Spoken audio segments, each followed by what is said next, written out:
ਵਾਹਿਗੁਰੂ जी का खालसा वाहिगुरू जी की फतेह। विश्व भर ਦੀਆਂ ਸੰਗਤਾਂ ਦਾ ਸਵਾਗਤ ਹੈ ਪ੍ਰੋਗਰਾਮ ਇਤਿਹਾਸ ਦੇ ਪੰਨਿਆਂ ਵਿੱਚ।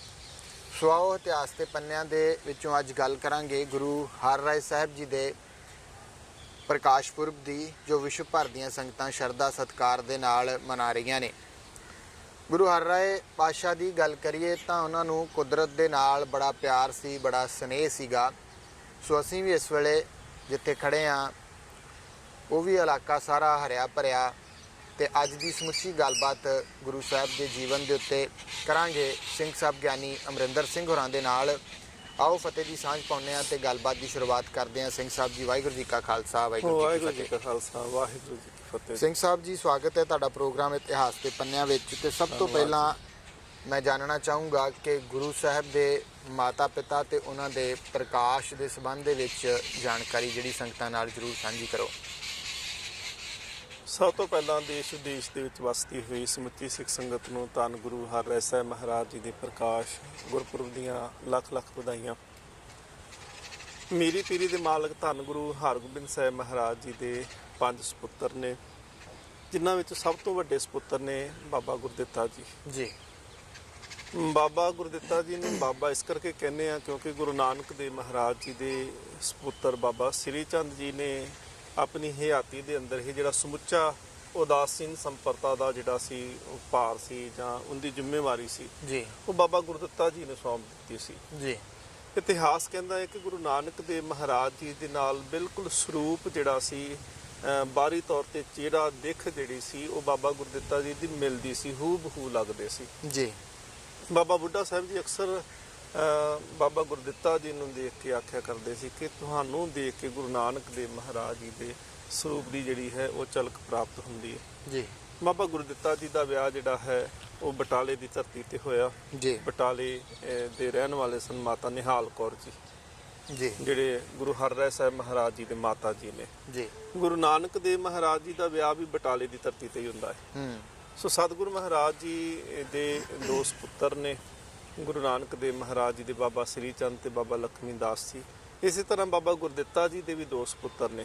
ਜੀ, ਵੱਡੇ ਸਪੁੱਤਰ ਦਾ ਨਾਮ ਧੀਰਮਲ ਹੈ ਤੇ ਛੋਟੇ ਸਪੁੱਤਰ ਜਿਹੜੇ ਨੇ ਉਹ ਸਤਿਗੁਰੂ ਗੁਰੂ ਹਰਿਰਾਏ ਸਾਹਿਬ ਮਹਾਰਾਜ ਜੀ ਹਨ। ਜੀ, ਸਤਿਗੁਰੂ ਮਹਾਰਾਜ ਜੀ ਦਾ ਸਪੁੱਤਰ ਸਭ ਤੋਂ ਵੱਡੇ ਬਾਬਾ ਗੁਰਦਿੱਤਾ ਜੀ, ਅਸੀਂ ਜਦੋਂ ਮਾਤਾ ਪਿਤਾ ਦੀ ਗੱਲ ਕਰਦੇ ਹਾਂ ਜੀ, ਤੇ ਉਹਨਾਂ ਦੀ ਸੁਪਤਨੀ ਮਾਤਾ ਨਿਹਾਲ ਕੌਰ ਜੀ, ਜੀ, ਉਹਨਾਂ ਦੇ ਗ੍ਰਹਿ ਵਿਖੇ ਇੱਕ ਸਪੁੱਤਰ ਦਾ ਜਨਮ ਹੁੰਦਾ ਹੈ। ਜੀ, ਦਾਦਾ ਹੋਣ ਕਰਕੇ ਗੁਰੂ ਹਰਗੋਬਿੰਦ ਸਾਹਿਬ ਮਹਾਰਾਜ ਜੀ ਉਸ ਸਪੁੱਤਰ ਨੂੰ ਦੇਖਣ ਵਾਸਤੇ ਜਾਂਦੇ ਆ। ਜੀ, ਤੇ ਇਹ ਵੱਡਾ ਸਪੁੱਤਰ ਜਿਹੜਾ ਹੈ ਇਹਨੂੰ ਦੇਖ ਕੇ ਸਤਿਗੁਰੂ ਮਹਾਰਾਜ ਜੀ ਜਦੋਂ ਚੁੱਕਦੇ ਨੇ ਗੁਰੂ ਹਰਗੋਬਿੰਦ ਸਾਹਿਬ ਮਹਾਰਾਜ ਜੀ, ਤੇ ਮਹਾਰਾਜ ਚੁੱਕਿਆ ਤੇ ਮੁਸਕਰਾਏ।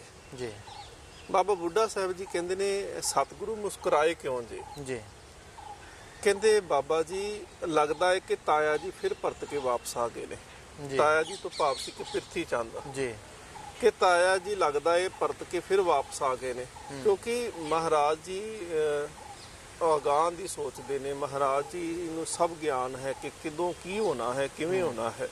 ਸੋ ਸਤਿਗੁਰੂ ਸੱਚੇ ਪਾਤਸ਼ਾਹ ਮਹਾਰਾਜ ਜੀ ਨੇ ਦੇਖਿਆ ਕਿ ਇਹ ਜਿਹੜਾ ਬਾਲਕ ਜਨਮਿਆ ਹੈ ਇਹ ਸਿੱਖੀ ਦਾ ਵਿਰੋਧ ਹਮੇਸ਼ਾ ਹੀ ਮਨ ਦੇ ਵਿੱਚ ਰੱਖੇਗਾ। ਜੀ, ਸੋ ਇਸ ਕਰਕੇ ਮਹਾਰਾਜ ਜਦੋਂ ਮੁਸਕਰਾਉਂਦੇ ਨੇ, ਬਾਬਾ ਬੁੱਢਾ ਜੀ ਨੇ ਸੁਭਾਵਿਕ ਜਿਹੜਾ ਸੀ ਉਹ ਪੁੱਛਿਆ, ਕਹਿਣ ਲੱਗੇ ਸਤਿਗੁਰੂ ਮਹਾਰਾਜ ਸੱਚੇ ਪਾਤਸ਼ਾਹ ਮੁਸਕਰਾਏ ਕਿਉਂ? ਤੇ ਕਹਿੰਦੇ ਨੇ ਤਾਇਆ ਜੀ ਪਰਤ ਕੇ ਵਾਪਸ ਆ ਗਏ ਨੇ। ਜੀ, ਤੇ ਬਾਬਾ ਬੁੱਢਾ ਸਾਹਿਬ ਜੀ ਕਹਿੰਦੇ ਫਿਰ ਬਾਲਕ ਦਾ ਨਾਮ ਕੀ ਰੱਖੋਗੇ? ਜੀ, ਸਤਿਗੁਰੂ ਮਹਾਰਾਜ ਕਹਿੰਦੇ ਇਹਦਾ ਨਾਮ ਉਹ ਰੱਖਣਾ ਚਾਹੀਦਾ ਹੈ ਜਿਸ ਕਰਕੇ ਇਹਨੂੰ ਥੋੜੀ ਜਿਹੀ ਧੀਰਜ ਆ ਜਾਵੇ, ਜੀ, ਕਿਤੇ ਇਹ ਸਿੱਖੀ ਦੇ ਅਸੂਲਾਂ ਤੇ ਚੱਲ ਸਕੇ। ਕਿਤੇ ਹੋ ਸਕਦਾ ਇਹਦੇ ਮਨ ਦੇ ਵਿੱਚ ਧੀਰਜ ਪੈਦਾ ਹੋ ਜਾਏ, ਇਸ ਕਰਕੇ ਇਹਦਾ ਨਾਂ ਧੀਰ ਮਲ ਰੱਖਣਾ ਹੈ। ਜੀ, ਸੋ ਜਿਹੜਾ ਪਹਿਲਾ ਸਪੁੱਤਰ ਸੀ 4 ਸਾਲ ਗੁਰੂ ਹਰਿਰਾਏ ਸਾਹਿਬ ਮਹਾਰਾਜ ਜੀ ਤੋਂ ਵੱਡਾ ਹੈ ਬਾਬਾ ਧੀਰਮਲ, ਜੀ, ਉਹਨਾਂ ਦਾ ਪਹਿਲੋਂ ਜਨਮ ਹੁੰਦਾ ਹੈ। ਜੀ, ਤੇ ਸਤਿਗੁਰੂ ਮਹਾਰਾਜ ਪਾਤਸ਼ਾਹ ਜੀ ਉਹਦਾ ਨਾਮ ਜਿਹੜਾ ਹੈ ਉਹ ਧੀਰਮਲ ਰੱਖਦੇ ਨੇ। ਉਹ ਡਰੋਲੀ ਵਿਖੇ ਜਿਹੜਾ ਸੀ ਉਹ ਧੀਰਮਲ ਦਾ ਜਨਮ ਹੋਇਆ ਸੀ। ਜੀ, ਜੀ।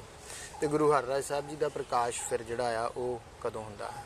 4 ਸਾਲ ਬਾਅਦ ਸਤਿਗੁਰੂ ਸੱਚੇ ਪਾਤਸ਼ਾਹ ਮਹਾਰਾਜ ਦੇ ਜਿਹੜੀ ਵਸਾਈ ਹੋਈ ਨਗਰੀ ਹੈ ਕੀਰਤਪੁਰ ਸਾਹਿਬ ਦੀ ਧਰਤੀ, ਜੀ, ਉਸ ਪਾਵਨ ਧਰਤੀ ਦੇ ਉੱਤੇ ਮਾਤਾ ਨਿਹਾਲ ਕੌਰ ਜੀ ਦੀ ਕੁੱਖੋਂ ਬਾਬਾ ਗੁਰਦਿੱਤਾ ਜੀ ਦੇ ਗ੍ਰਹਿ ਵਿਖੇ ਜੀ, ਧੰਨ ਗੁਰੂ ਹਰਿਰਾਏ ਸਾਹਿਬ ਮਹਾਰਾਜ 7ਵੇਂ ਪਾਤਸ਼ਾਹ ਜੀ ਦਾ ਪ੍ਰਕਾਸ਼ ਹੁੰਦਾ ਹੈ। ਜੀ। ਸਨ 1630 ਹੈ ਜਦੋਂ ਸਤਿਗੁਰੂ ਮਹਾਰਾਜ ਪਾਤਸ਼ਾਹ ਜੀ ਇਸ ਮਾਤ ਲੋਕ ਦੇ ਵਿੱਚ ਇਸ ਸ੍ਰਿਸ਼ਟੀ ਦਾ ਉਦਾਰ ਕਰਨ ਵਾਸਤੇ ਮਹਾਰਾਜ ਪਾਤਸ਼ਾਹ ਜੀ ਆਉਂਦੇ ਨੇ। ਜੀ। ਗੁਰੂ ਹਰਗੋਬਿੰਦ ਸਾਹਿਬ ਮਹਾਰਾਜ ਫਿਰ ਬਾਲਕ ਦੇ ਦਰਸ਼ਨ ਕਰਨ ਵਾਸਤੇ, ਬਾਲਕ ਨੂੰ ਦੇਖਣ ਵਾਸਤੇ ਆਏ। ਜੀ। ਮਹਾਰਾਜ ਜੀ ਨੇ ਛੋਟੇ ਬਾਲਕ ਨੂੰ, ਗੁਰੂ ਹਰਿਰਾਏ ਸਾਹਿਬ ਮਹਾਰਾਜ ਜੀ ਨੂੰ ਗੋਦ ਵਿੱਚ ਉਠਾਇਆ। ਸਤਿਗੁਰੂ ਮਹਾਰਾਜ ਪਾਤਸ਼ਾਹ ਜੀ ਦੇ ਨਾਲ ਬਾਬਾ ਬੁੱਢਾ ਸਾਹਿਬ ਉਸ ਵੇਲੇ ਵੀ ਖੜੇ ਨੇ, ਕਿਉਂਕਿ ਬਾਬਾ ਬੁੱਢਾ ਸਾਹਿਬ ਜੀ ਜਿਹੜੇ ਨੇ ਉਹ 1631 ਦੇ ਵਿੱਚ ਉਹਨਾਂ ਦਾ ਚਲਾਣਾ ਹੁੰਦਾ ਹੈ। ਜੀ। 1630 ਦੇ ਵਿੱਚ ਗੁਰੂ ਹਰਿਰਾਏ ਸਾਹਿਬ ਮਹਾਰਾਜ ਜੀ ਦਾ ਪ੍ਰਕਾਸ਼ ਹੈ। ਜੀ। ਸੋ ਬਾਬਾ ਗੁਰਦਿੱਤਾ ਜੀ ਦੇ ਸੁਪੁੱਤਰ ਗੁਰੂ ਹਰਿਰਾਏ ਸਾਹਿਬ ਮਹਾਰਾਜ ਜੀ ਨੂੰ ਜਦੋਂ ਸਤਿਗੁਰੂ ਮਹਾਰਾਜ ਜੀ ਨੇ ਉਠਾਇਆ, ਮਹਾਰਾਜ ਜੀ ਨੇ ਸੁਭਾਵਕ ਬਚਨ ਕਹੇ, ਕਹਿੰਦੇ ਪ੍ਰਤੱਖ ਹਰੀ ਆਪ ਆਇਆ ਹੈ। ਜੀ। ਹਰੀ ਆ ਗਿਆ ਹੈ, ਇਸ ਕਰਕੇ ਨਾਮ ਹਰ ਰਾਏ ਜੀ ਜਿਹੜਾ ਸੀ ਉਸ ਵੇਲੇ ਰੱਖਿਆ ਗਿਆ। ਜੀ। ਗੁਰੂ ਹਰਿਰਾਏ ਪਾਤਸ਼ਾਹ ਜੀ ਦੇ ਬਚਪਨ ਦੀ ਗੱਲ ਕਰੀਏ ਤਾਂ ਉਹਨਾਂ ਦੇ ਬਚਪਨ ਦੇ ਵਿੱਚ ਵਾਪਰੀਆਂ ਕੁਝ ਘਟਨਾਵਾਂ ਜਿਹੜੀਆਂ ਮੈਂ ਚਾਹੂੰਗਾ ਜ਼ਰੂਰ ਤੁਸੀਂ ਸੰਗਤਾਂ ਨਾਲ ਸਾਂਝੀਆਂ ਕਰੋ। ਦੇਖੋ ਜੀ, ਸਤਿਗੁਰੂ ਮਹਾਰਾਜ ਪਾਤਸ਼ਾਹ ਜੀ ਇੱਕ ਤਾਂ ਗੁਰੂ ਹਰਗੋਬਿੰਦ ਸਾਹਿਬ ਮਹਾਰਾਜ ਜੀ ਦੀ ਬਿਲਕੁਲ ਦੇਖ ਰੇਖ ਦੇ ਵਿੱਚ ਜਿਹੜਾ ਸੀ ਸਾਰੀਆਂ ਸਿੱਖਿਆਵਾਂ ਉਹਨਾਂ ਨੂੰ ਦਿੱਤੀਆਂ ਗਈਆਂ। ਜੀ। ਭਾਵੇਂ ਉਹ ਸ਼ਸਤਰ ਵਿੱਦਿਆ ਦੀ ਗੱਲ ਕੀਤੀ ਜਾਂਦੀ ਹੈ, ਭਾਵੇਂ ਉਹਨਾਂ ਨੂੰ ਦੁਨਿਆਵੀ ਵਿੱਦਿਆ ਦੀ ਜਾਂ ਗੁਰਬਾਣੀ ਦੀ, ਹਰ ਵਿੱਦਿਆ ਜਿਹੜੀ ਸੀ ਗੁਰੂ ਹਰਗੋਬਿੰਦ ਸਾਹਿਬ ਮਹਾਰਾਜ ਜੀ ਦੀ ਨਿਗਰਾਨੀ ਦੇ ਵਿੱਚ ਦਿੱਤੀ ਜਾਂਦੀ ਹੈ। ਜੀ। ਦੂਸਰਾ, ਸਤਿਗੁਰੂ ਸੱਚੇ ਪਾਤਸ਼ਾਹ ਮਹਾਰਾਜ ਜਦੋਂ ਵੀ ਗੁਰੂ ਹਰਗੋਬਿੰਦ ਸਾਹਿਬ ਤਖਤ ਤੇ ਬੈਠਦੇ ਸੀ ਤੇ ਉਹ ਆਪਣੇ ਪੋਤਰੇ ਹਰਿਰਾਏ ਜੀ ਨੂੰ ਵੀ ਨਾਲ ਹੀ ਲਾਗੇ ਬਿਠਾਉਣਾ ਹਮੇਸ਼ਾ। ਜੀ। ਜੇ ਮਹਾਰਾਜ ਜੀ ਨੇ ਕਿਤੇ ਜਾਣਾ, ਸੈਰ ਕਰਨ ਵਾਸਤੇ ਜਾਣਾ, ਤੇ ਹਰਿਰਾਏ ਸਾਹਿਬ ਜੀ ਨੂੰ ਵੀ ਨਾਲ ਹੀ ਲੈ ਕੇ ਜਾਣਾ। ਜੀ। ਸੋ ਸਤਿਗੁਰੂ ਸੱਚੇ ਪਾਤਸ਼ਾਹ ਮਹਾਰਾਜ ਇੱਕ ਦਿਨ ਬਾਗ ਦੇ ਵਿੱਚ ਸੈਰ ਕਰਦੇ ਪਏ ਨੇ ਤੇ ਬੇਰੁੱਤਾ ਜਿਹੜਾ ਸੀ ਇੱਕ ਫੁੱਲ ਖਿੜਿਆ, ਬੜਾ ਸੋਹਣਾ ਲੱਗੇ। ਜੀ। ਗੁਰੂ ਹਰਗੋਬਿੰਦ ਸਾਹਿਬ ਮਹਾਰਾਜ ਰੁਕੇ ਤੇ ਮਹਾਰਾਜ ਜੀ ਨੇ ਮਾਲੀ ਨੂੰ ਵੀ ਕਿਹਾ ਕਿ ਫੁੱਲ ਬਹੁਤ ਸੋਹਣਾ ਲੱਗਦਾ ਹੈ। ਜੀ। ਸੱਚੇ ਪਾਤਸ਼ਾਹ ਮਹਾਰਾਜ ਜਦੋਂ ਉੱਥੋਂ ਅੱਗੇ ਜਾਂਦੇ ਨੇ, ਗੁਰੂ ਹਰਿਰਾਏ ਸਾਹਿਬ ਮਹਾਰਾਜ ਬਾਲ ਉਮਰ ਦੇ ਵਿੱਚ ਸਨ ਤੇ ਚੋਲਾ ਬੜਾ ਵੱਡਾ ਪਹਿਨਿਆ ਕਰਦੇ ਸੀ। ਜੀ। ਕਹਿੰਦੇ ਨੇ, ਇਤਿਹਾਸਕਾਰ ਲਿਖਦੇ ਨੇ ਕਿ 100 ਕਲੀਆਂ ਵਾਲਾ ਚੋਲਾ ਜਿਹੜਾ ਸੀ ਉਹ ਗੁਰੂ ਹਰਿਰਾਏ ਸਾਹਿਬ ਮਹਾਰਾਜ ਪਹਿਨਿਆ ਕਰਦੇ ਸੀ। 100 ਘੜੇ ਦਾ ਇਸ਼ਨਾਨ ਕਰਨਾ, ਮਤਲਬ ਕਿ ਸਰੀਰ ਦੀ ਤੰਦਰੁਸਤੀ ਵਾਸਤੇ, ਸਰੀਰ ਦੀ ਸ਼ੁੱਧਤਾ ਵਾਸਤੇ, ਨਰੋਇਆ ਰਹਿਣ ਵਾਸਤੇ, ਹਮੇਸ਼ਾ ਸਰੀਰ ਦਾ ਖਿਆਲ ਰੱਖਣ ਵਾਸਤੇ ਮਹਾਰਾਜ ਜੀ ਦਾ ਉਚੇਚੇ ਤੌਰ ਤੇ ਧਿਆਨ ਰਹਿਣਾ। ਜੀ। ਸੋ ਸਤਿਗੁਰੂ ਮਹਾਰਾਜ ਜਦੋਂ ਹਰਿਰਾਏ ਜੀ ਪਿੱਛੇ ਜਾਂਦੇ ਪਏ ਨੇ ਤੇ ਉਹਨਾਂ ਦੇ ਚੋਲੇ ਦੇ ਨਾਲ ਉਹ ਫੁੱਲ ਅੜਿਆ ਤੇ ਉਹ ਟੁੱਟ ਕੇ ਥੱਲੇ ਡਿੱਗ ਪਿਆ। ਜੀ। ਉਹ ਵਾਪਸ ਪਰਤ ਕੇ ਆਉਂਦੇ ਨੇ ਗੁਰੂ ਹਰਗੋਬਿੰਦ ਸਾਹਿਬ ਮਹਾਰਾਜ ਤੇ ਮਾਲੀ ਨੂੰ ਪੁੱਛਦੇ ਨੇ, ਕਹਿੰਦੇ ਫੁੱਲ ਸੀ ਤੇ ਟੁੱਟ ਕਿਵੇਂ ਗਿਆ? ਜੀ। ਕਹਿਣ ਲੱਗੇ ਜੀ, ਤੁਹਾਡੇ ਪਿੱਛੇ ਤੁਹਾਡੇ ਪੋਤਰੇ ਹਰਿਰਾਏ ਜੀ ਵੀ ਚੱਲਦੇ ਪਏ ਸੀ, ਉਹਨਾਂ ਦੇ ਚੋਲੇ ਦੀ ਕਲੀ ਦੇ ਨਾਲ ਫੁੱਲ ਜਿਹੜਾ ਸੀ ਉਹ ਅੜਿਆ ਤੇ ਜਿੰਦੇ ਕਰਕੇ ਉਹ ਟੁੱਟ ਕੇ ਡਿੱਗ ਪਿਆ। ਜੀ। ਸਤਿਗੁਰੂ ਮਹਾਰਾਜ ਪਾਤਸ਼ਾਹ ਜੀ ਹਰਿਰਾਏ ਜੀ ਪੋਤਰੇ ਨੂੰ ਕੋਲ ਬਿਠਾਉਂਦੇ ਨੇ, ਆਪਣੇ ਕੋਲ ਬੁਲਾਉਂਦੇ ਨੇ ਔਰ ਬੜੇ ਪਿਆਰ ਦੇ ਨਾਲ ਉਹਨਾਂ ਨੇ ਇੱਕ ਗੱਲ ਸਮਝਾਈ। ਕਹਿਣ ਲੱਗੇ, ਬੇਟਾ, ਜਦੋਂ ਚੋਲੇ ਵੱਡੇ ਹੋਵਣ ਨਾ ਉਦੋਂ ਜ਼ਿੰਮੇਵਾਰੀਆਂ ਵੀ ਵੱਡੀਆਂ ਹੁੰਦੀਆਂ ਨੇ। ਹਮੇਸ਼ਾ ਚੋਲੇ ਨੂੰ ਸੰਕੋਚ ਕਰਕੇ ਚੱਲਣਾ ਤਾਂ ਕਿ ਤੁਹਾਡੇ ਚੋਲੇ ਦੇ ਨਾਲ ਕਿਸੇ ਗਰੀਬ ਦੀ, ਕਿਸੇ ਮਜ਼ਲੂਮ ਦਾ ਆਹਤ ਨਾ ਹੋਵੇ, ਕਿਸੇ ਨੂੰ ਨੁਕਸਾਨ ਨਾ ਪਹੁੰਚੇ, ਕਿਉਂਕਿ ਦੁਨੀਆ ਜਿਹੜੀ ਹੈ ਉਹ ਖਿੜਿਆ ਫੁੱਲ ਹੈ, ਖਿੜਿਆ ਬਾਗ ਹੈ। ਸੋ ਜਿਵੇਂ ਬਾਣੀ ਵਿੱਚ ਵੀ ਪੜ੍ਹਦੇ ਹਰਕਾ ਬਾਗਰਾ, ਸੋ ਇਹ ਹਰਕਾ ਬਾਗਰਾ ਹੈ। ਸੋ ਇਸ ਕਰਕੇ ਹਮੇਸ਼ਾ ਹੀ ਸੰਕੋਚ ਦੇ ਨਾਲ, ਸਹਿਜ ਦੇ ਨਾਲ ਵਿਚਰਨਾ ਹੈ। ਸੋ ਇਹ ਸਿੱਖਿਆ ਸੀ ਬਚਪਨ ਦੇ ਵਿੱਚ ਸਤਿਗੁਰੂ ਮਹਾਰਾਜ ਜੀ ਨੇ ਦੇਣਾ ਕੀਤੀ ਸੀ। ਜੀ, ਬਿਲਕੁਲ ਬਹੁਤ ਵੱਡੀ ਸਿੱਖਿਆ ਜਿਹੜੀ ਉਹਨਾਂ ਨੇ ਆਪਣੇ ਪੋਤਰੇ ਹਰਿਰਾਏ ਸਾਹਿਬ ਜੀ ਨੂੰ ਦਿੱਤੀ। ਸੋ ਗੱਲ ਕਰੀਏ ਬਾਬਾ ਗੁਰਦਿੱਤਾ ਜੀ ਦੇ ਅਕਾਲ ਚਲਾਣੇ ਦੀ, ਤਾਂ ਫਿਰ ਉਹਨਾਂ ਦਾ ਅਕਾਲ ਚਲਾਣਾ ਜਿਹੜਾ ਆ ਉਹ ਕਦੋਂ ਹੋਇਆ? ਗੁਰੂ ਹਰਿਰਾਏ ਸਾਹਿਬ ਮਹਾਰਾਜ 4 ਸਾਲ ਦੀ ਉਦੋਂ ਉਹਨਾਂ ਦੀ ਸਰੀਰਕ ਆਰਬਲਾ ਹੈ। ਜੀ। ਧੀਰਮਲ ਜਿਹੜੇ ਸੀ ਉਦੋਂ, ਕਿਉਂਕਿ 4 ਸਾਲ ਧੀਰਮਲ ਵੱਡੇ ਸੀ ਤੇ ਉਹਨਾਂ ਨੂੰ ਕਰਤਾਰਪੁਰ ਸਾਹਿਬ ਭੇਜ ਦਿੱਤਾ ਗਿਆ ਸੀ।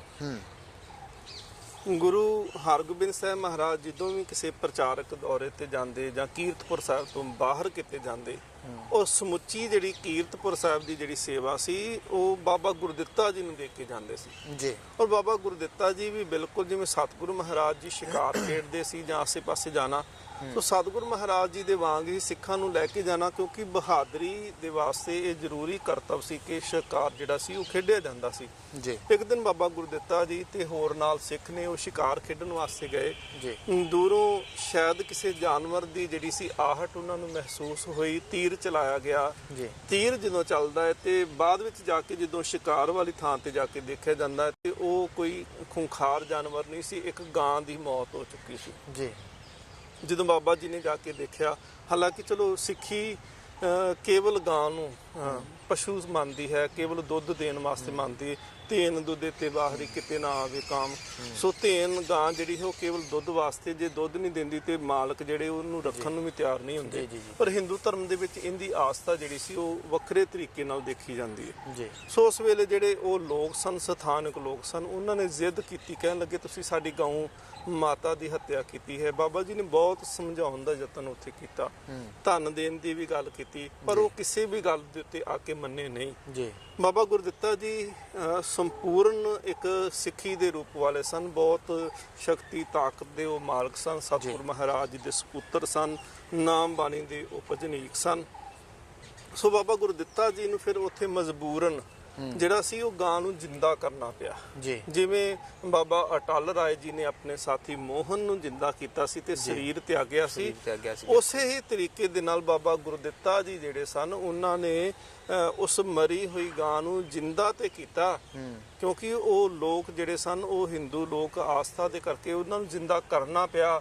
ਪਰ ਵਾਪਸ ਆ ਕੇ ਉਹਨਾਂ ਨੇ ਪਛਤਾਵੇ ਦੇ ਰੂਪ ਦੇ ਵਿੱਚ ਜਿੱਥੇ ਬਾਬਾ ਜੀ ਦਾ ਸਥਾਨ ਬਣਿਆ ਹੈ ਉੱਥੇ ਆ ਕਰਕੇ ਉਹਨਾਂ ਨੇ ਇੱਕ ਹੱਥ ਵਿੱਚ ਛੋਟੀ ਸੀ ਨਿੰਮ ਦੀ ਉਹ ਗੱਡੀ ਤੇ ਚਾਦਰਾ ਲੈ ਕਰਕੇ ਸਰੀਰ ਦੇ ਉੱਪਰ ਲੇਟ ਗਏ ਤੇ ਉਹਨਾਂ ਨੇ ਜਿਹੜਾ ਸੀ ਆਪਣੇ ਪ੍ਰਾਣ ਤਿਆਗ ਦਿੱਤੇ ਸਨ। ਕਿਉਂਕਿ ਸਤਿਗੁਰੂ ਮਹਾਰਾਜ ਜੀ ਨੇ ਜਿਵੇਂ ਬਾਬਾ ਅਟਲ ਰਾਏ ਜੀ ਨੂੰ ਵੀ ਕਿਹਾ ਸੀ, ਕਹਿਣ ਲੱਗੇ ਦੋ ਨਹੀਂ ਰਹਿ ਸਕਦੇ, ਜਾਂ ਅਸੀਂ ਜਾਵਾਂਗੇ ਜਾਂ ਤੁਸੀਂ ਜਾਓ। ਸੋ ਉਸ ਵੇਲੇ ਬਾਬਾ ਅਟਲ ਰਾਏ ਜੀ ਨੇ ਪ੍ਰਾਣ ਤਿਆਗੇ ਸਨ। ਬਾਬਾ ਗੁਰਦਿੱਤਾ ਜੀ ਨੇ ਵੀ ਫਿਰ ਆਪਣੇ ਪ੍ਰਾਣ ਜਿਹੜੇ ਸਨ ਉਹ ਤਿਆਗ ਦਿੱਤੇ ਸਨ। ਗੁਰੂ ਹਰਗੋਬਿੰਦ ਸਾਹਿਬ ਮਹਾਰਾਜ ਜੀ ਨੂੰ ਪਤਾ ਲੱਗਦਾ ਹੈ ਤੇ ਸਤਿਗੁਰੂ ਮਹਾਰਾਜ ਕਹਿੰਦੇ ਨਹੀਂ, ਇਹ ਮਾਲਕ ਦਾ ਹੁਕਮ ਹੈ, ਉਹਦਾ ਭਾਣਾ ਹੈ ਤੇ ਹੁਕਮ ਦੇ ਵਿੱਚ ਹੀ ਰਹਿਣਾ ਹੈ ਜੀ। ਬਿਲਕੁਲ। ਜਦੋਂ ਬਾਬਾ ਗੁਰਦਿੱਤਾ ਜੀ ਦਾ ਕਾਲ ਚਲਾਣਾ ਹੋ ਜਾਂਦਾ ਆ, ਉਸ ਤੋਂ ਬਾਅਦ ਦੇ ਵਿੱਚ ਗੱਲ ਕਰੀਏ ਧੀਰਮਲ ਦੀ, ਤਾਂ ਉਹਦਾ ਕੀ ਕਿਰਦਾਰ ਜਿਹੜਾ ਆ ਉਹ ਰਹਿੰਦਾ ਆ, ਕੀ ਕੁਛ ਉਹਦੇ ਦੁਆਰਾ ਕੀਤਾ ਜਾਂਦਾ ਆ? ਧੀਰਮਲ ਜਿਹੜਾ ਸੀ ਉਹਨੇ ਉਸ ਵੇਲੇ ਤੱਕ ਜਿਹੜਾ ਸੀ ਕਾਫੀ ਉਹਦੀ ਮੰਨਤਾ ਹੋਣੀ ਸ਼ੁਰੂ ਹੋ ਚੁੱਕੀ ਸੀ। ਇੱਕ ਤਾਂ ਗੁਰੂ ਘਰ ਦੇ ਵਿੱਚੋਂ ਸੀ, ਸੰਤਾਨ ਸੀ ਗੁਰੂ ਘਰ ਦੇ ਵਿੱਚੋਂ, ਸਤਿਗੁਰੂ ਮਹਾਰਾਜ ਗੁਰੂ ਹਰਗੋਬਿੰਦ ਸਾਹਿਬ ਜੀ ਦੇ ਪੋਤਰੇ ਸਨ। ਹਾਂਜੀ। ਔਰ ਇੱਕ ਗੁਰੂ ਅਰਜਨ ਦੇਵ ਮਹਾਰਾਜ ਜੀ ਦਾ ਲਿਖਾਇਆ ਹੋਇਆ ਪਹਿਲਾ ਗ੍ਰੰਥ, ਜਿਹਨੂੰ ਆਦਿ ਗ੍ਰੰਥ ਆਖਦੇ ਆ, ਗੁਰੂ ਗ੍ਰੰਥ ਸਾਹਿਬ ਮਹਾਰਾਜ ਜੀ ਦੀ ਬੀੜ ਜਿਹੜੀ ਹੈ ਜੀ, ਜਿੰਦੀ ਸੰਪਾਦਨਾ ਵੇਲੇ ਭਾਈ ਗੁਰਦਾਸ ਸਾਹਿਬ ਜੀ ਨੇ ਸੇਵਾ ਨਿਭਾਉਣਾ ਕੀਤੀ ਸੀ। ਉਹ ਬੀੜ ਜਿਹੜੀ ਸੀ ਉਹ ਵੀ ਅੱਜ ਵੀ ਕਰਤਾਰਪੁਰ ਹੀ ਹੈ, ਅੱਜ ਵੀ ਧੀਰ ਮੱਲੀਆਂ ਦੇ ਪਰਿਵਾਰ ਦੇ ਕੋਲ ਹੀ ਹੈ। ਸੋ ਉਹ ਸਤਿਗੁਰੂ ਮਹਾਰਾਜ ਜੀ ਦਾ ਪਾਵਨ ਸਰੂਪ ਪਾਣੀ ਦਾ ਜਿਹੜਾ ਬਹੁਤ ਖਜ਼ਾਨਾ ਸੀ ਉਹ ਹੋਣ ਕਰਕੇ, ਔਰ ਸਤਿਗੁਰਾਂ ਦੇ ਘਰ ਚੋਂ ਸੰਤਾਨ ਹੋਣ ਕਰਕੇ ਜਿਹੜਾ ਸੀ ਲੋਕ ਕਾਫੀ ਧਨ ਦੌਲਤ ਜਿਹੜਾ ਸੀ ਉਹਦੇ ਕੋਲ ਪਹੁੰਚਦਾ ਰਿਹਾ, ਜਿੰਦੇ ਕਰਕੇ ਉਹਨੇ ਗੱਦੀ ਲਾਉਣੀ ਵੀ ਸ਼ੁਰੂ ਕਰ ਦਿੱਤੇ। ਆਪਣੇ ਪਿਤਾ ਦੇ ਸੰਸਕਾਰ ਦੇ ਉੱਪਰ ਵੀ ਨਹੀਂ ਸੀ ਪਹੁੰਚੇ।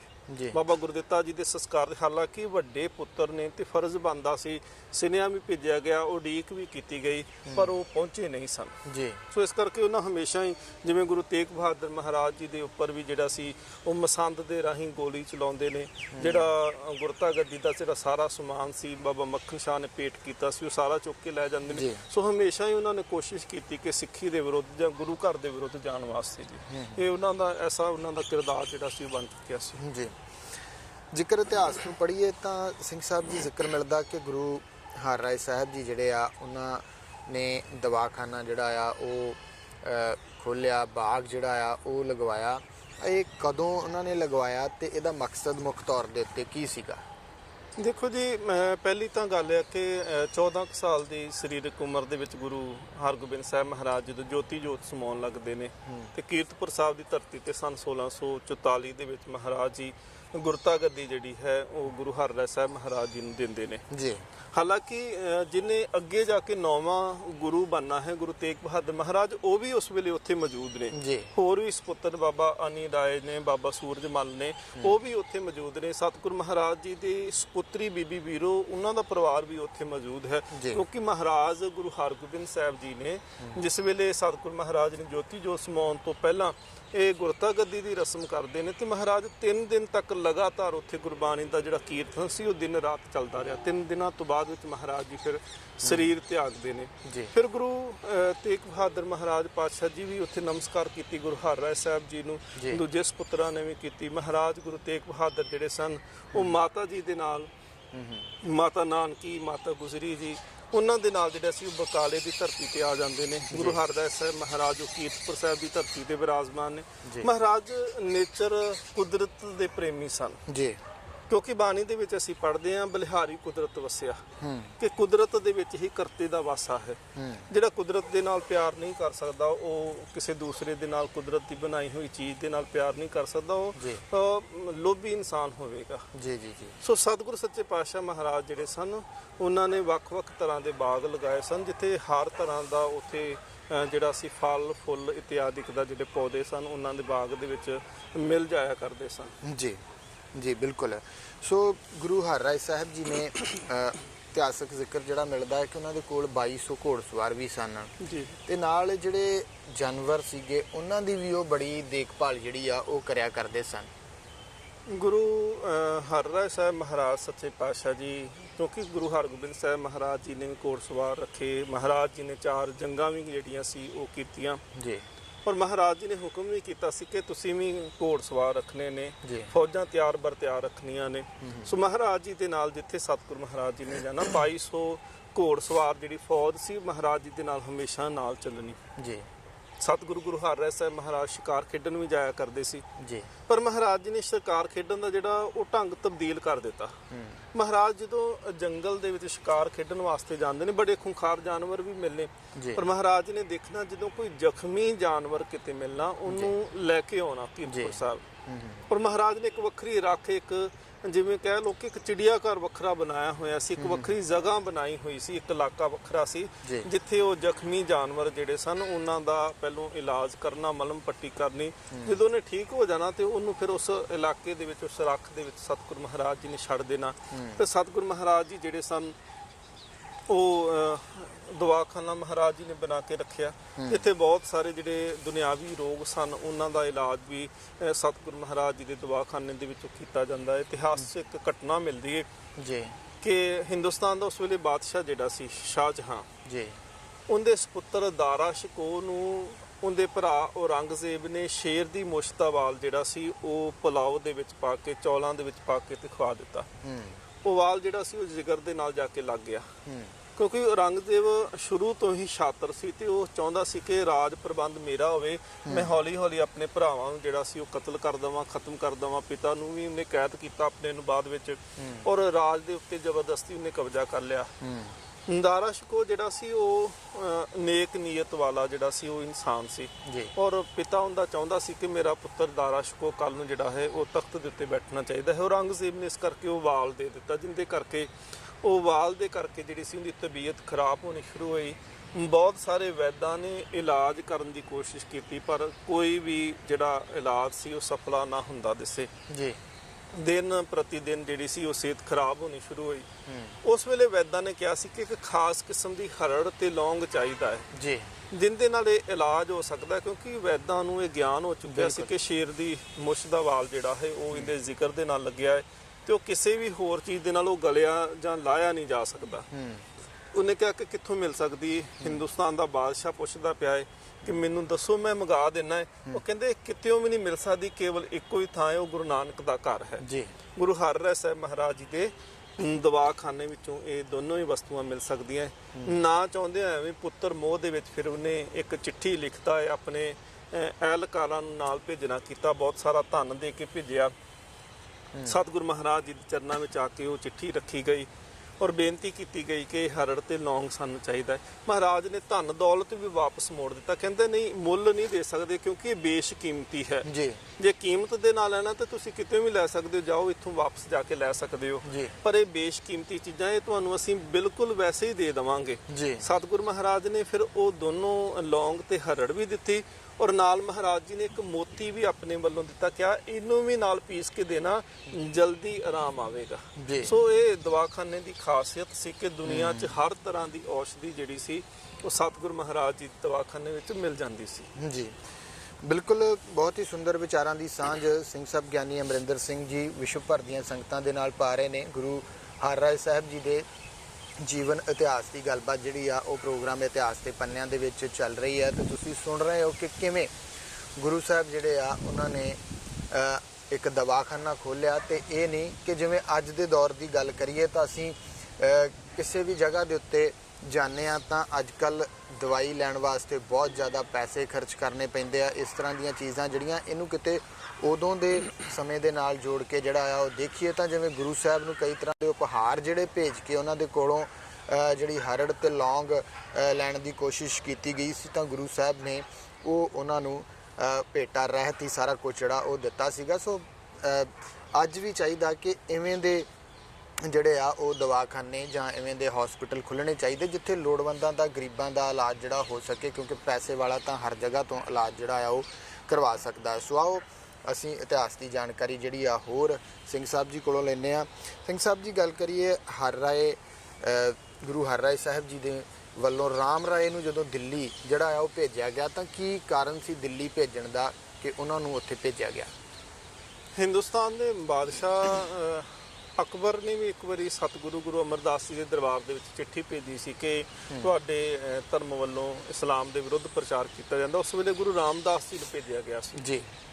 ਗੁਰੂ ਹਰ ਰਾਏ ਸਾਹਿਬ ਮਹਾਰਾਜ ਜੀ ਦੇ ਸਮੇਂ ਤੇ ਹਿੰਦੁਸਤਾਨ ਦਾ ਬਾਦਸ਼ਾਹ ਔਰੰਗਜ਼ੇਬ ਚਿੱਠੀ ਭੇਜਦਾ ਹੈ ਕਿ ਤੁਹਾਡੇ ਗ੍ਰੰਥ ਦੇ ਵਿੱਚ ਜਿਹੜਾ ਹੈ ਉਹ ਇਸਲਾਮ ਧਰਮ ਦੇ ਵਿਰੋਧ ਦੇ ਵਿੱਚ ਲਿਖਿਆ ਹੈ। ਸਿੱਖਾਂ ਨੇ ਸਤਿਗੁਰੂ ਮਹਾਰਾਜ ਨੂੰ ਕਿਹਾ ਕਿ ਮਹਾਰਾਜ ਆਪ ਜੀ ਨਾ ਜਾਓ, ਕਿਸੇ ਨੂੰ ਭੇਜੋ, ਤੁਹਾਡਾ ਸਪੁੱਤਰ ਬਹੁਤ ਕਾਬਿਲ ਹੈ। ਹਰ ਰਾਏ ਬਹੁਤ ਕਾਬਿਲ ਇਨਸਾਨ ਸੀ ਉਸ ਵੇਲੇ। ਸਤਿਗੁਰੂ ਮਹਾਰਾਜ ਜੀ ਨੇ ਸਿੱਖਾਂ ਦੇ ਕਹਿਣ ਦੇ ਉੱਤੇ ਫਿਰ ਰਾਮ ਰਾਏ ਜੀ ਨੂੰ ਉਹਨਾਂ ਨੇ ਦਿੱਲੀ ਭੇਜਣਾ ਕੀਤਾ। ਰਾਮ ਰਾਏ ਨੇ ਉੱਥੇ ਬਹੁਤ ਕਰਾਮਾਤਾਂ ਵੀ ਦਿਖਾਈਆਂ। ਮਹਾਰਾਜ ਗੁਰੂ ਹਰ ਰਾਏ ਸਾਹਿਬ ਜੀ ਨੇ ਕਿਹਾ ਸੀ, ਬੇਟਾ ਗੁਰੂ ਨਾਨਕ ਤੁਹਾਡੀ ਰਸਨਾ ਦੇ ਉੱਤੇ ਹੋਵੇਗਾ, ਜੋ ਤੁਸੀਂ ਕਹੋਗੇ ਉਹ ਹੋ ਜਾਇਆ ਕਰੇਗਾ ਜੀ, ਪਰ ਗੁਰੂ ਬਾਣੀ ਦਾ ਤੇ ਗੁਰੂ ਦਾ ਅਦਬ ਹਮੇਸ਼ਾ ਬਹਾਲ ਰੱਖਣਾ ਹੈ ਜੀ। ਕਾਫੀ ਸਮਾਂ ਬੀਤਣ ਤੋਂ ਬਾਅਦ ਇੱਕ ਦਿਨ ਲੱਗੇ ਹੋਏ ਦਰਬਾਰ ਦੇ ਵਿੱਚ ਜਿਹੜਾ ਸੀ ਉਹ ਰਾਮ ਰਾਏ ਨੇ ਜਿਹੜਾ ਇੱਕ ਬਾਣੀ ਦੀ ਪੰਕਤੀ ਹੈ ਕਿ ਮਿੱਟੀ ਮੁਸਲਮਾਨ ਕੀ ਪੀੜੇ ਪਈ ਘੁਮਿਆਰ, ਆਸਾ ਕੀ ਵਾਰ ਦੇ ਵਿੱਚ ਜੀ ਉੱਥੇ ਤਰਕ ਕੀਤੀ ਗਈ ਕਿ ਤੁਹਾਡੇ ਗੁਰੂ ਨਾਨਕ ਨੇ ਮਿੱਟੀ ਮੁਸਲਮਾਨ ਦੀ ਕਿਉਂ ਕਹੀ ਹੈ। ਉੱਥੇ ਫਿਰ ਰਾਮ ਰਾਏ ਜਿਹੜਾ ਸੀ ਉਹ ਪ੍ਰਭਾਵ ਥੱਲੇ ਆ ਚੁੱਕਿਆ ਸੀ, ਕਿਉਂਕਿ ਬਹੁਤ ਧਨ ਦੌਲਤ ਰੋਜ਼ਾਨਾ ਹੀ ਜਿਹੜਾ ਗਿਫਟ ਦੇ ਰੂਪ ਦੇ ਵਿੱਚ, ਤੋਹਫਿਆਂ ਦੇ ਰੂਪ ਦੇ ਵਿੱਚ ਔਰੰਗਜ਼ੇਬ ਰਾਮ ਰਾਏ ਨੂੰ ਭੇਜਿਆ ਕਰਦਾ ਸੀ ਜੀ। ਸੋ ਪ੍ਰਭਾਵ ਜਦੋਂ ਦੌਲਤ ਦਾ ਪੈਣ ਕਰਕੇ ਉਹਨੇ ਬਾਣੀ ਦੀ ਪੰਕਤੀ ਲਿਖਤੀ ਰੂਪ ਦੇ ਵਿੱਚ ਨਹੀਂ, ਕੇਵਲ ਬੋਲਣ ਦੇ ਵਿੱਚ ਬਦਲੀ। ਉਹਨਾਂ ਕਿਹਾ ਨਹੀਂ ਇਹ ਤਾਂ ਮਿੱਟੀ ਮੁਸਲਮਾਨ ਕੀ ਨਹੀਂ, ਮਿੱਟੀ ਬੇਈਮਾਨ ਕੀ ਲਿਖਿਆ ਹੈ। ਲਿਖਣ ਵਾਲੇ ਕੋਲ ਗਲਤੀ ਹੋ ਗਈ, ਮਹਾਰਾਜ ਨੇ ਮਿੱਟੀ ਬੇਈਮਾਨ ਕੀ ਉਚਾਰਨ ਕੀਤਾ ਹੈ। ਗੁਰੂ ਹਰ ਰਾਏ ਸਾਹਿਬ ਜੀ ਨੂੰ ਫਿਰ ਬਾਅਦ ਵਿੱਚ ਪਤਾ ਲੱਗਿਆ ਕਿ ਬਾਣੀ ਦੀ ਬੇਅਦਬੀ ਕੀਤੀ ਗਈ ਹੈ। ਸੋ ਸਤਿਗੁਰੂ ਮਹਾਰਾਜ ਜੀ ਨੇ ਉਸ ਵੇਲੇ ਰਾਮ ਰਾਏ ਨੂੰ ਜਿਹੜਾ ਸੀ ਉਹ ਛੇਕ ਦਿੱਤਾ, ਕਹਿ ਦਿੱਤਾ ਕਿ ਤੁਸੀਂ ਸਾਡੇ ਮੱਥੇ ਨਹੀਂ ਲੱਗਣਾ, ਜਿੱਧਰ ਤੁਹਾਡਾ ਮੂੰਹ ਹੈ ਉਧਰ ਚਲੇ ਜਾਓ। ਫਿਰ ਰਾਮ ਰਾਏ ਦਿੱਲੀ ਤੋਂ ਵਾਪਸ ਪਰਦਾ ਫਿਰ ਕੀਰਤਪੁਰ ਸਾਹਿਬ ਨਹੀਂ ਸੀ ਆਇਆ, ਉਹ ਲਾਹੌਰ ਤੋਂ ਹੀ ਪਰਤ ਕੇ ਫਿਰ ਜਿਹੜਾ ਸੀ ਉਹ ਦੇਹਰਾਦੂਨ ਚਲੇ ਗਿਆ ਸੀ, ਜਿੱਥੇ ਅਖੀਰਲਾ ਸਮਾਂ ਜਿਹੜਾ ਅੰਤਿਮ ਸਮਾਂ ਉਹਨੇ ਆਪਣੀ ਜ਼ਿੰਦਗੀ ਦਾ ਬਤੌਣਾ ਕੀਤਾ ਸੀ ਜੀ। ਤੇ ਰਾਮ ਰਾਏ ਨੂੰ ਜਿਵੇਂ ਕਹਿਣ ਤੋਂ ਭਾਵ ਕਿ ਤੁਸੀਂ ਕਿਹਾ, ਉਹਨਾਂ ਨੇ ਕਿਹਾ ਜਿੱਧਰ ਨੂੰ ਤੁਹਾਡਾ ਮੂੰਹ ਹੈ ਉਧਰ ਨੂੰ ਚਲੇ ਜਾਓ, ਮਤਲਬ ਕਿ ਉਹਨਾਂ ਨੂੰ ਇੱਕ ਹਿਸਾਬ ਦਾ ਉਹਨਾਂ ਨੇ ਛੇਕ ਦਿੱਤਾ ਗਿਆ, ਕਿਉਂਕਿ ਸਿੱਖੀ ਦੇ ਵਿਰੁੱਧ ਕਰਮ ਕੀਤਾ, ਬਾਣੀ ਦੀ ਬੇਅਦਬੀ ਕੀਤੀ, ਬਾਣੀ ਦਾ ਗਲਤ ਉਚਾਰਨ ਕੀਤਾ। ਫਿਰ ਗੁਰੂ ਹਰ ਰਾਏ ਸਾਹਿਬ ਜੀ ਤੋਂ ਬਾਅਦ ਗੁਰਤਾ ਗੱਦੀ ਕਿਵੇਂ ਜਿਹੜੀ ਆ ਗੁਰੂ ਹਰਕ੍ਰਿਸ਼ਨ ਮਹਾਰਾਜ ਜੀ ਨੂੰ ਮਿਲਦੀ ਹੈ? ਫਿਰ ਸਤਿਗੁਰੂ ਸੱਚੇ ਪਾਤਸ਼ਾਹ ਮਹਾਰਾਜ ਅੰਤਿਮ ਸਮਾਂ ਜਿਹੜਾ ਸੀ ਉਹ ਜਾਣ ਕਰਕੇ ਆਪਣੇ ਸਪੁੱਤਰ 5 ਸਾਲ ਤੋਂ ਉੱਪਰ ਸਰੀਰ ਕਾਬਲਾ ਹੈ ਧੰਨ ਗੁਰੂ ਹਰਕ੍ਰਿਸ਼ਨ ਮਹਾਰਾਜ ਜੀ ਦੀ। ਸਤਿਗੁਰੂ ਮਹਾਰਾਜ ਪਾਤਸ਼ਾਹ ਜੀ ਫਿਰ ਅੰਤਿਮ ਸਮਾਂ ਜਾਣ ਕੇ, ਜਿਵੇਂ ਗੁਰੂ ਨਾਨਕ ਦੇਵ ਮਹਾਰਾਜ ਆਪਣੀ ਹਯਾਤੀ 'ਚ ਹੀ ਗੁਰੂ ਅੰਗਦ ਦੇਵ ਜੀ ਨੂੰ ਜਿਉਂਦਿਆਂ ਜੀ ਆਪਣੇ ਜਿੰਦਾ ਹੁੰਦਿਆਂ ਹੋਇਆਂ ਜਿਹੜਾ ਸੀ ਉਹ ਗੁਰਤਾ ਗੱਦੀ ਸੌਂਪਦੇ ਸਨ, ਇਸੇ ਤਰ੍ਹਾਂ ਹੀ ਹਰ ਗੁਰੂ ਸਾਹਿਬਾਨ ਨੇ ਕੀਤਾ ਹੈ। ਗੁਰੂ ਹਰਗੋਬਿੰਦ ਸਾਹਿਬ ਮਹਾਰਾਜ ਵੀ ਹਰ ਰਾਏ ਜੀ ਨੂੰ ਆਪਣੇ ਜੀਵਨ ਕਾਲ 'ਚ ਦਿੰਦੇ ਨੇ ਗੁਰਤਾ ਗੱਦੀ। ਗੁਰੂ ਹਰ ਰਾਏ ਸਾਹਿਬ ਮਹਾਰਾਜ ਵੀ ਫਿਰ ਸੰਸਾਰਿਕ ਤੌਰ ਤੇ ਜਾਣ ਤੋਂ ਪਹਿਲਾਂ ਹੀ ਗੁਰੂ ਹਰਕ੍ਰਿਸ਼ਨ ਮਹਾਰਾਜ ਪਾਤਸ਼ਾਹ ਜੀ ਨੂੰ ਗੁਰਤਾ ਗੱਦੀ ਤੇ ਬਿਰਾਜਮਾਨ ਕਰਦੇ ਆ।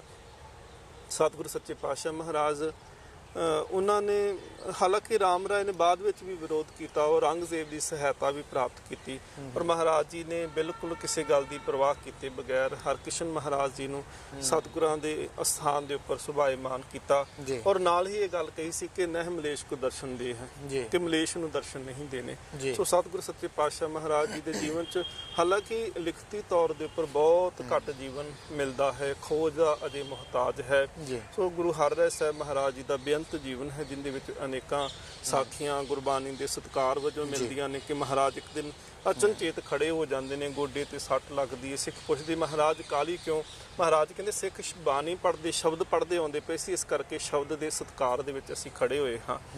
ਜਿਨ ਪੈ ਬਾਣੀ ਅਦਬਨਾ ਤਾਰਾ ਸੋ ਜਾਨੋ ਨਾ ਹੀ ਸਿੱਖ ਹਮਾਰਾ। ਜੀ। ਸੋ ਸਤਿਗੁਰ ਮਹਾਰਾਜ ਜੇ ਪ੍ਰੇਮ ਵੀ ਕਰਦੇ ਆ ਤੇ ਬਹੁਤ ਜ਼ਿਆਦਾ ਕਰਦੇ ਆ। ਜੀ। ਮਹਾਰਾਜ ਸੱਚੇ ਪਾਤਸ਼ਾਹ ਇੱਕ ਦਿਨ ਘੋੜੇ ਤੇ ਸਵਾਰ ਹੋ ਕੇ ਗਏ, ਹਾਲਾਂਕਿ ਇੱਕ ਬਜ਼ੁਰਗ ਮਾਤਾ ਉਹ ਚਾਹੁੰਦੀ ਸੀ ਕਿ ਸਤਿਗੁਰ ਮਹਾਰਾਜ ਜੀ ਦਾ ਮੈਂ ਪ੍ਰਸ਼ਾਦਾ ਕਰਾਂ, ਪਰ ਮਹਾਰਾਜ ਜਿੱਥੇ ਜਾਂਦੇ ਸੀ 2200 ਘੋੜਸਵਾਰ ਨਾਲ ਜਾਂਦਾ ਸੀ, ਹੋਰ ਬਹੁਤ ਸਾਰੀ ਸਿੱਖ ਸੰਗਤ ਨਾਲ ਜਾਂਦੀ ਸੀ, ਪਰ ਮਹਾਰਾਜ ਉਹਦੀ ਭਾਵਨਾ ਪੂਰੀ ਕਰਨ ਵਾਸਤੇ ਇੱਕ ਦਿਨ ਘੋੜੇ ਚੜ੍ਹ ਕੇ ਉਹਦੀ ਝੁੱਗੀ ਦੇ ਬਾਹਰ ਜਾ ਕੇ ਖੜੇ ਹੋ ਕੇ ਆਵਾਜ਼ ਦਿੱਤੀ ਸੀ, ਕਹਿਣ ਲੱਗੇ ਮਾਈ ਸਾਨੂੰ ਭੁੱਖ ਲੱਗੀ ਏ। ਤੇ ਮਾਤਾ ਜੀ ਪ੍ਰਸ਼ਾਦਾ ਲੈ ਕੇ ਆਉਂਦੇ ਨੇ। ਸਤਿਗੁਰ ਮਹਾਰਾਜ ਘੋੜੇ ਤੇ ਬੈਠਿਆਂ ਬੈਠਿਆਂ ਹੀ ਹੱਥ ਤੇ ਰੱਖ ਕਰਕੇ ਉਹ ਪ੍ਰਸ਼ਾਦਾ ਜਿਹੜਾ ਸੀ ਉਹ ਛਕ ਲੈਂਦੇ ਨੇ। ਸਿੱਖ ਜਲ ਲੈ ਕੇ ਆਉਂਦੇ ਨੇ, ਮਹਾਰਾਜ ਹੱਥ ਧੋਣੇ ਸੀ। ਸਤਿਗੁਰ ਮਹਾਰਾਜ ਕਹਿੰਦੇ ਜਿੱਥੇ ਪ੍ਰੇਮ ਹੋਵੇ ਉੱਥੇ ਮਰਿਆਦਾ ਦੀ ਜ਼ਰੂਰਤ ਨਹੀਂ ਬਹੁਤੀ ਰਹਿੰਦੀ।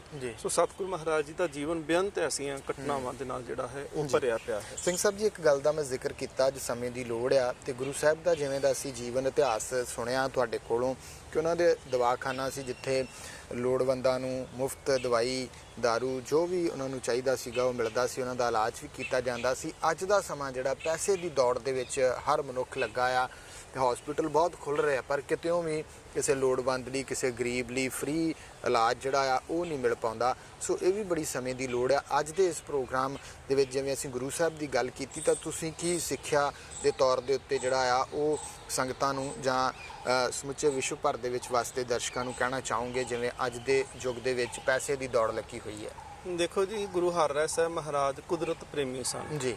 ਇੱਕ ਤਾਂ ਸਾਨੂੰ ਕੁਦਰਤ ਦਾ ਖਿਆਲ ਰੱਖਣਾ ਚਾਹੀਦਾ ਹੈ, ਕਿਉਂਕਿ ਅਸੀਂ ਵਾਤਾਵਰਨ ਜੇ ਸਾਡੇ 'ਚ ਹਰਿਆਵਲ ਹੋਏਗੀ ਤਾਂ ਚੰਗੀ ਸਾਨੂੰ ਆਕਸੀਜਨ, ਚੰਗੀ ਹਵਾ ਸਾਨੂੰ ਪ੍ਰਾਪਤ ਹੋ ਜਾਏਗੀ। ਜੀ ਜੀ ਜੀ। ਦੂਸਰਾ, ਅੱਜ ਗੁਰੂ ਦੀ ਬਹੁਤ ਕਿਰਪਾ ਹੈ ਸਿੱਖਾਂ ਦੇ ਉੱਪਰ ਜੀ। ਦੇਸ਼ ਦੇ ਵਿੱਚ ਵੀ ਔਰ ਵਿਦੇਸ਼ ਦੇ ਵਿੱਚ ਵੀ ਅਸੀਂ ਦੇਖਦੇ ਹਾਂ ਕਿ ਸਿੱਖਾਂ ਨੂੰ ਸਤਿਗੁਰ ਮਹਾਰਾਜ ਜੀ ਦੀ ਇੰਨੀ ਕਿਰਪਾ ਹੈ ਕਿ ਉਹ ਸਰਮਾਏਦਾਰ ਬੈਠੇ ਨੇ ਜੀ। ਪਰ ਚਾਹੀਦਾ ਇਹ ਹੈ ਕਿ ਜੋ ਗੁਰੂ ਦੀ ਦਾਤ ਹੈ ਦਿੱਤੇ ਵਿੱਚੋਂ ਹੀ ਦੇਣਾ ਹੁੰਦਾ ਹੈ। ਸੋ ਉਹਨੂੰ ਅਸੀਂ ਦੇ ਕਰਕੇ ਕੋਈ ਐਸੇ ਉਪਰਾਲੇ ਕਰਨੇ ਚਾਹੀਦੇ ਨੇ, ਕਿਉਂਕਿ ਜਿਹੜੇ ਲੋੜਵੰਦ ਨੇ, ਕੋਈ ਗਰੀਬ ਨੇ, ਅਸਮਰੱਥ ਨੇ, ਜਿਹੜੀ ਆਪਣਾ ਇਲਾਜ ਖੁਦ ਨਹੀਂ ਕਰਵਾ ਸਕਦੇ, ਜਾਂ ਕੋਈ ਐਸੇ ਹਸਪੀਟਲ ਜਾਂ ਐਸੀਆਂ ਸੰਸਥਾਵਾਂ ਜਿਹੜੀਆਂ ਉਹ ਸਾਨੂੰ ਬਣਾਉਣੀਆਂ ਚਾਹੀਦੀਆਂ ਨੇ ਕਿ ਜਿਨ੍ਹਾਂ ਦੇ ਉੱਪਰ ਅਸੀਂ ਇਹ ਕਾਰਜ ਕਰੀਏ, ਧਨ ਦੌਲਤ ਜਿਹੜਾ ਹੈ ਉਹਨਾਂ ਨੂੰ ਦੇਣਾ ਕਰੀ ਦਸਵੰਧ ਰੂਪ ਦੇ ਵਿੱਚ, ਤਾਂ ਕਿ ਉਹ ਜਿਹੜਾ ਗੁਰੂ ਸਾਹਿਬ ਜੀ ਦਾ ਨਿਸ਼ਚਾ ਸੀ ਜਾਂ ਗੁਰੂ ਸਾਹਿਬ ਜੀ ਦਾ ਜਿਹੜਾ ਸਿਧਾਂਤ ਸੀ ਉਹਦੇ ਉੱਤੇ ਅਸੀਂ ਚੱਲ ਸਕੀਏ। ਫਿਰ ਹੀ ਸਾਡੇ ਇਹ ਮਨਾਏ ਹੋਏ ਦਿਹਾੜੇ ਜਿਹੜੇ ਨੇ ਉਹ ਸਫਲ ਹੋਣੇ ਜੀ। ਬਿਲਕੁਲ ਜੀ। ਆਓ ਅੱਜ ਗੁਰੂ ਹਰਿਰਾਏ ਸਾਹਿਬ ਜੀ ਦੇ ਪ੍ਰਕਾਸ਼ ਪੁਰਬ ਦੇ ਮੌਕੇ ਦੇ ਉੱਤੇ ਸਮੂਹ ਸੰਗਤਾਂ ਨੂੰ ਜਿੱਥੇ ਗੁਰੂ ਸਾਹਿਬ ਦੇ ਪ੍ਰਕਾਸ਼ ਪੁਰਬ ਦੀ ਮੁਬਾਰਕਬਾਦ, ਉਹਦੇ ਨਾਲ ਨਾਲ ਜੋ ਗੁਰੂ ਸਾਹਿਬ ਦਾ ਸੰਦੇਸ਼ਾ ਸੀਗਾ ਕਿ ਅਸੀਂ ਵਾਤਾਵਰਨ ਦੀ ਸਾਂਭ ਸੰਭਾਲ ਜਿਹੜੀ ਆ ਉਹ ਕਰਨੀ ਆ ਤੇ ਅਸੀਂ ਅਰਦਾਸ ਦੇ ਵਿੱਚ ਵੀ ਸਰਬੱਤ ਦਾ ਭਲੇ ਦੀ ਅਰਦਾਸ ਜਿਹੜੀ ਆ ਉਹ ਕਰਦੇ ਆ। ਆਓ ਅਸੀਂ ਮਿਲ ਕੇ ਜਿੱਥੇ ਵਾਤਾਵਰਨ ਸਾਂਭਣਾ ਹੈ, ਉੱਥੇ ਜਿੱਥੇ ਕੋਈ ਲੋੜਵੰਦ ਹੈ, ਗਰੀਬ ਹੈ, ਇਲਾਜ ਜਾਂ ਕੋਈ ਹੋਰ ਕਿਸੇ ਦੀ ਕੋਈ ਮਜਬੂਰੀ ਹੈ, ਉਹਦੇ ਵਾਸਤੇ ਜ਼ਰੂਰ ਅੱਗੇ ਆ ਕੇ ਉਹਦੀ ਮਦਦ ਜਿਹੜੀ ਆ ਉਹ ਕੀਤੀ ਜਾਵੇ। ਸੋ ਅੱਜ ਦੇ ਪ੍ਰੋਗਰਾਮ ਦੇ ਵਿੱਚ ਇੰਨਾ ਹੀ। ਸਿੰਘ ਸਾਹਿਬ ਦਾ ਬਹੁਤ ਬਹੁਤ ਧੰਨਵਾਦ। ਇੱਥੇ ਹੀ ਤੁਹਾਡੇ ਤੋਂ ਆਗਿਆ ਚਾਹਾਂਗੇ। ਬੁਲਾਉਂਦੇ ਹਾਂ ਫਤਿਹ। ਵਾਹਿਗੁਰੂ ਜੀ ਕਾ ਖਾਲਸਾ, ਵਾਹਿਗੁਰੂ ਜੀ ਕੀ ਫਤਿਹ।